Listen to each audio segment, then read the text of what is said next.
dan semua peserta yang sudah hadir bersama kita.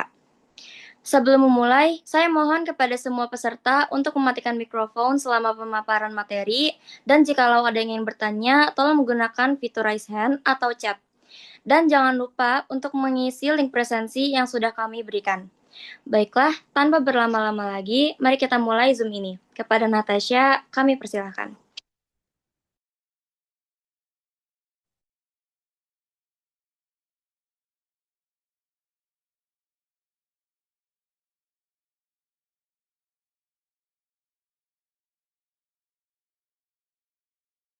Baik, Assalamualaikum warahmatullahi wabarakatuh.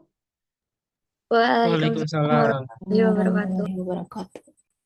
Selamat pagi semuanya. Perkenalkan, nama saya Natasha Kayla Putri. Saya sebagai presenter. Hari ini saya akan membawakan materi, yaitu cara bijak menggunakan AI. Seperti yang kita tahu, teknologi kecerdasan buatan atau AI sekarang sudah menjadi bagian dari kehidupan kita sehari-hari, baik dalam belajar, hiburan, media sosial, bahkan pekerjaan. Tapi pertanyaannya, apakah kita sudah menggunakannya dengan bijak?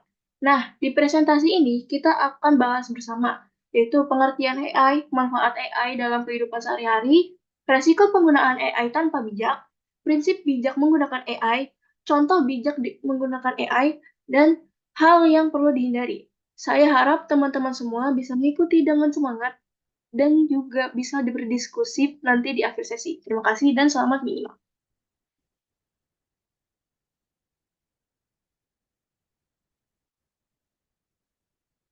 Apa itu AI? AI atau Artificial Intelligence adalah cabang ilmu komputer yang berfokus pada pengembangan sistem yang mampu meniru kecerdasan manusia, seperti kemampuan belajar, memecahkan masalah, dan mengambil keputusan.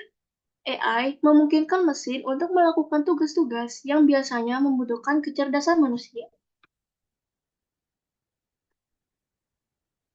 Manfaat AI dalam kehidupan sehari-hari itu apa aja? Yang pertama nih, asisten virtual. AI digunakan dalam asisten virtual seperti Siri, Google Assistant, dan Gemini, yang mampu pengguna dan dengan menjawab pertanyaan, mengatur pengingat, dan mengontrol perangkat rumah pintar. Lalu, yang kedua, pengalaman belajar. Dalam pendidikan AI dapat digunakan untuk menciptakan pengalaman belajar yang dipersonalisasi, membantu siswa belajar dengan cara efektif bagi mereka. Yang ketiga, otomatisasi tugas. AI dapat mengotomatiskan tugas-tugas rutin dan berulang seperti entry data, pengolahan dokumen, atau analisis laporan, sehingga karyawan dapat fokus pada tugas yang lebih strategis. Yang terakhir, kesehatan.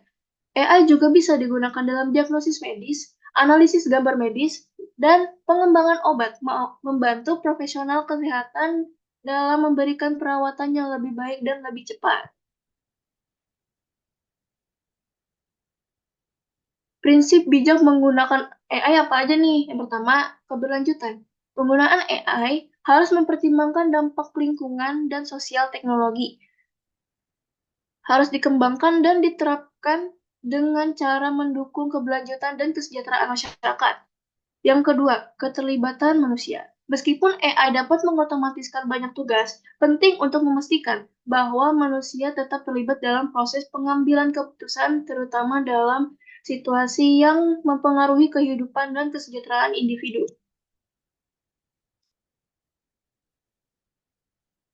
Yang ketiga, inovasi yang bertanggung jawab. Pengembangan AI harus dilakukan dengan mempertimbangkan dampak, jangka panjang, dan etika, mendorong inovasi yang tidak hanya menguntungkan perekonomian secara ekonomi, tetapi juga bermanfaat bagi masyarakat. Yang keempat, pendidikan dan kesadaran. Masyarakat perlu diberi pendidikan dan pemahaman tentang AI, termasuk manfaat dan risiko terkait, agar dapat menggunakan teknologi ini dengan bijak dan kritis.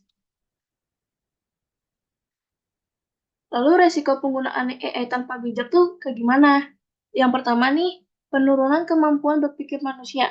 Penurunan kemampuan berpikir manusia itu ketergantungan pada AI bisa menyebabkan penurunan kemampuan berpikir kritis dan analitis. Terus, pengguna mungkin kehilangan motivasi untuk memecahkan masalah secara mandiri.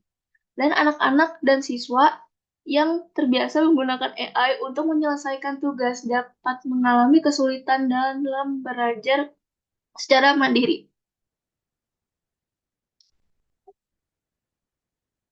Yang kedua, ketergantungan teknologi. Akses yang tidak merata terhadap teknologi AI dapat melampaui batas digital. Terus masyarakat yang tidak memiliki akses yang sama dapat tertinggal dalam pendidikan dan ekonomi. Potensi diskriminasi berbasis teknologi dapat meningkat, menciptakan ketidakadilan. Yang ketiga, ada interaksi sosial yang menurun. Ketergantungan pada AI dalam komunikasi dapat meningkatkan hubungan antar manusia. Terus pengguna asisten virtual dan chatbot dapat mengurangi interaksi sosial yang alami. Lalu ada efek jangka panjangnya termasuk menurunnya empati dan ketergantungan emosional terhadap teknologi. Contoh bijak menggunakan AI. Contoh bijak menggunakan AI itu ada penerapan dalam pendidikan. Menggunakan platform pembelajaran berbasis AI yang dapat menyesuaikan materi dengan kebutuhan dan kemampuan siswa. Ada memanfaatkan alat analisis data untuk memantau kemajuan siswa dan memberikan umpan balik yang lebih tepat. Yang kedua, penelitian dan inovasi menggunakan AI untuk menganalisis data besar dalam penelitian ilmiah, mempercepat penemuan dan inovasi.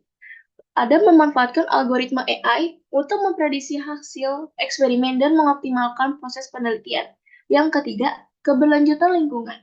Menggunakan AI untuk menyatukan dan menganalisis data lingkungan, membantu dalam pengambilan keputusan yang lebih baik untuk keinginan.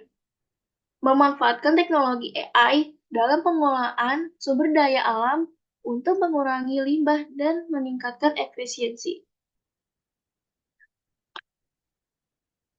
Hal yang harus dihindari saat menggunakan AI. Yang pertama, terlalu bergantung pada AI. Mengandalkan AI secara berlebihan dapat menurunkan kemampuan berpikir kritis, analisis, dan pemecahan masalah mandiri. Jika kita selalu mengandalkan AI untuk mengambil keputusan atau menyelesaikan tugas, kita berisiko kehilangan kemampuan untuk melakukan sendiri ketika AI tidak tersedia atau tidak akurat. Hal ini juga dapat menyebabkan kemalasan mental atau cognitive offloading, di mana otak menjadi pasif dan hanya menerima hasil tanpa melakukan proses analisis mendalam. Yang kedua, tidak memahami tujuan dan kebutuhan. Sebelum menerapkan AI, pastikan kalian memiliki tujuan yang jelas dan memahami masalah apa yang ingin diatasi. Penggunaan AI tanpa tujuan yang spesifik atau tanpa evaluasi masalah yang ingin diselesaikan dapat menghasilkan implementasi yang tidak efektif atau bahkan membebani. Yang ketiga, tidak melakukan pengujian dan evaluasi. Penting banget untuk melakukan pengujian dan evaluasi yang memadai terhadap kinerja AI. Jangan langsung mengandalkan hasil AI tanpa verifikasi. Pantau metrik yang relevan dan sesuaikan jika diperlukan untuk memastikan AI memberikan hasil yang diinginkan. Kesimpulan Kesimpulannya nih, menggunakan kecerdasan buatan atau AI dengan bijak berarti memaksimalkan manfaat sembari memitigasi risiko potensial. Intinya adalah gimana kita bisa memanfaatkan kekuatan AI untuk kemajuan tanpa mengorbankan nilai-nilai etika, privasi, dan keamanan. Terus kesadaran akan resiko yang ada. Dengan pendekatan yang tepat, AI dapat menjadi alat yang efektif untuk meningkatkan kreativitas, efisiensi, dan pengembangan diri. Sekian, terima kasih.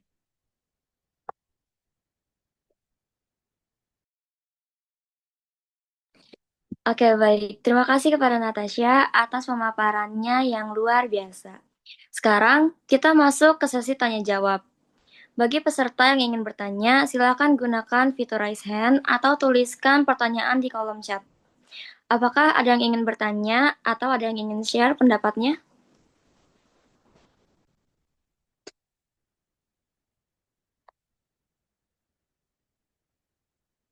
Oke, dari Anindya Nuraisya Putri.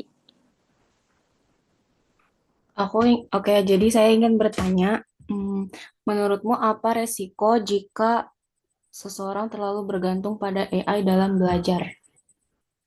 Menurutmu, apa resiko Jika seseorang terlalu bergantung pada AI dalam belajar. Oke, terima kasih atas pertanyaannya. Eh, untuk pertanyaannya, yaitu menurutmu, apa resiko jika seseorang terlalu tergantung pada AI pada pembelajaran? Natasha, tolong dijawab.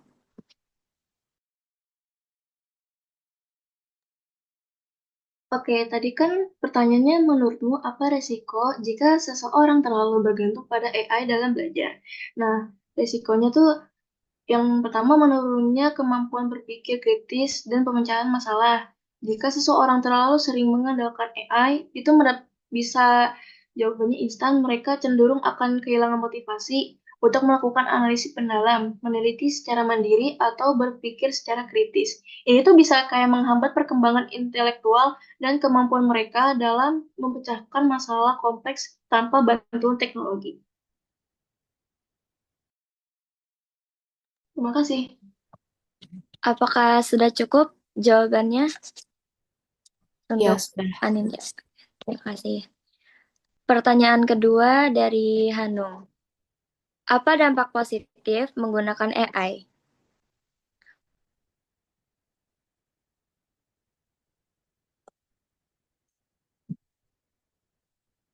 Natasha, tolong dijawab. Oke, yang soalnya apa dampak positif menggunakan AI? Yang pertama, personalisasi pembelajaran. AI itu mungkin pengalaman belajar yang disesuaikan dengan kebutuhan individu setiap siswa dengan menganalisis data performa gaya belajar dan minat siswa. AI itu bisa merekomendasikan materi, soal latihan, atau metode pengajaran yang saling efektif untuk mereka. Terus yang kedua tuh ada akses informasi lebih luas dan cepat. AI bisa memproses dan menyajikan informasi dari berbagai sumber dengan sangat cepat. Jadi kita bisa mengakses materi pembelajaran yang relevan, penjelasan konsep yang rumit dalam bahasa yang lebih mudah dimengerti. Bahkan terjemahan bahasa asing secara instan. Terus yang ketiga, peningkatan efisiensi dan produktivitas. Bagi kita, bagi pengajar, AI dapat mengotomatiskan tugas-tugas administratif yang memakan waktu, seperti penilaian tugas, manajemen absensi, atau penjadwalan. Terima kasih. Terima kasih, Natasha. Untuk Ira, mau bertanya apa? Bagaimana kita bisa memastikan bahwa AI digunakan secara etis dan tidak merugikan manusia?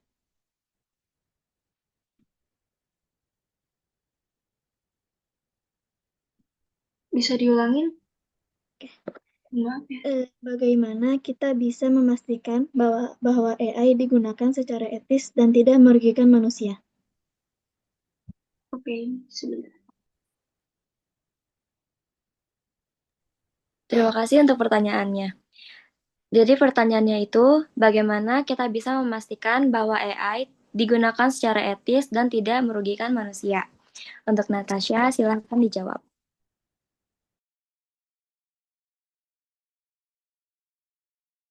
Tadi soalnya bagaimana kita memastikan bahwa AI digunakan secara etis dan tidak merugikan manusia.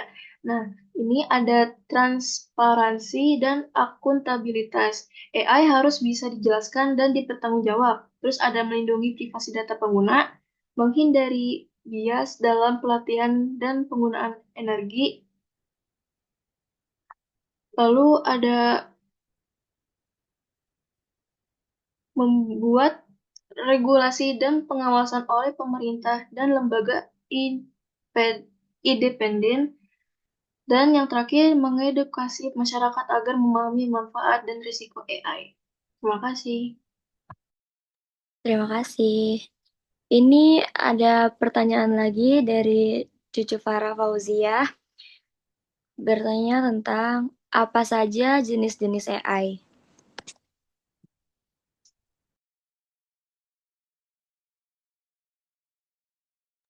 Jenis-jenis AI itu ada banyak, ada yang sering kita pakai itu ada ChatGPT, terus Gemini, terus ada Blackbox AI, terus sama apa lagi ya? Sama Nero AI. Udah. Sekian, terima kasih.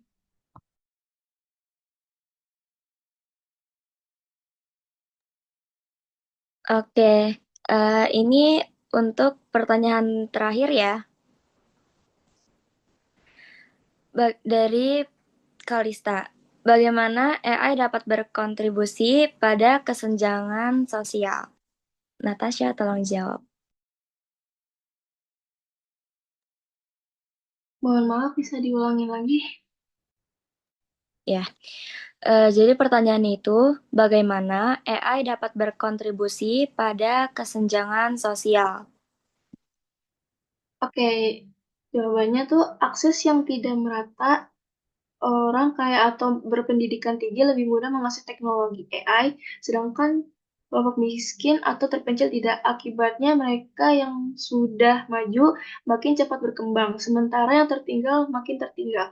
Contohnya tuh kayak sekolah elit punya akses ke AI pembelajaran, sementara sekolah pelosok masih kekurangan pendidikannya. Terima kasih.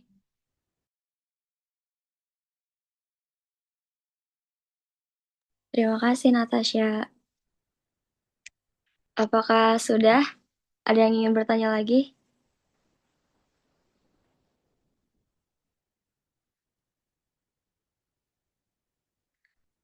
Sepertinya tidak ada lagi ya. Jadi, kalau gitu kami udahkan saja acara hari ini. Terima kasih kepada Natasha atas ilmunya yang bermanfaat dan juga kepada seluruh peserta aktif yang sudah aktif berpartisipasi. Sekarang kita sudah sampai di penghujung acara.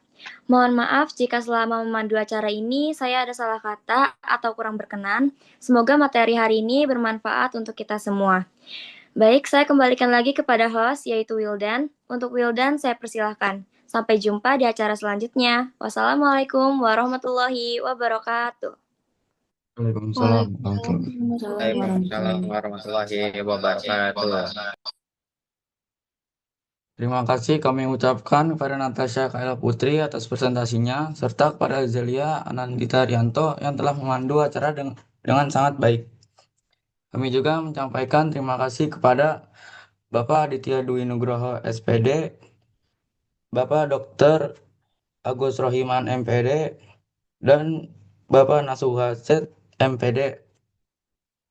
Semoga ilmu yang kita dapatkan hari ini bermanfaat dan dapat diterapkan dalam kehidupan sehari-hari, khususnya dalam menggunakan teknologi AI secara bijak. Saya selaku host, mohon maaf apabila ada kesalahan dalam penyampaian. Wassalamualaikum warahmatullahi wabarakatuh. Waalaikumsalam warahmatullahi wabarakatuh. Waalaikumsalam warahmatullahi wabarakatuh.